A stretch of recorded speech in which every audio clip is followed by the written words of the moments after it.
जागतिक महिला दिनाचे औचित्य साधून उल्हासनगरमध्ये प्रभाग क्रमांक 18 मध्ये महिलांसाठी विविध कार्यक्रम या ठिकाणी ठेवले आहे. ज्यांच्या माध्यमातून एक कार्यक्रम ठेवला आहे त्या अंजली साळवे मॅडम मधून मोठ्या प्रमाणात आपण पाहू शकतो कशा प्रकारे महिलांचा मोठा प्रतिसाद या ठिकाणी मिळत आहे.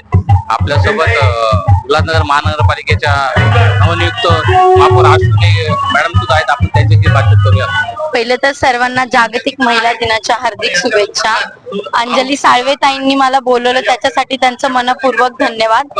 आणि असेच कार्यक्रम महिलांसाठी आपण करत राहू. तेही करतात ते आपण पण करत राहू. उल्हासनगरची प्रत्येक महिला ही सुशिक्षित झाली पाहिजे हाच आमचा पहिला मोटिव्ह आहे. सर्वप्रथम सर्व या माता माऊलींना जागतिक महिला दिनाच्या मी हार्दिक शुभेच्छा देतो. आज बघत असाल तुम्ही की 8 मार्च हा केवळ 8 मार्च नसून संपूर्ण वर्षभर या महिलांचा आदर सत्कार करणारे महाराष्ट्र राज्य आहे. आदरणीय एकनाथ शिंदे साहेब ज्या पद्धतीने महिलांना न्याय सन्मान देतात त्याच पद्धतीने आमच्या ह्या प्रभागातल्या अंजलीताई आणि आमचे मित्र रोहित साळवेजी दरवर्षी 8 मार्च हा दिवस साजरा करतात. आज या कार्यक्रमासाठी उल्हासनगरच्या महापौर अश्विनी निकम मॅडम आज इथे आलेले आहेत आणि तिने आवर्जून हरजी लावून जवळजवळ अर्धा पाऊण तास त्या इथे बसतात.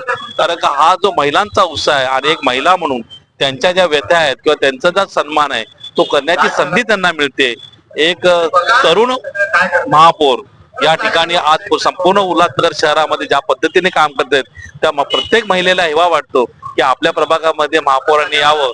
त्याच पद्धतीने आज आमचे मित्र रोहित साळवे यांनी त्यांना बोलवलं. आजच्या जागतिक दिनानिमित्त त्यांनी सुद्धा सगळ्यांना शुभेच्छा दिल्या आहेत आणि कुठलाही पक्षपात भेदभाव न बघता एक महिला ह्या महिलांच्या कार्यक्रमाला आली हे असे जे उदाहरण या उल्हासनगर मध्ये आहे.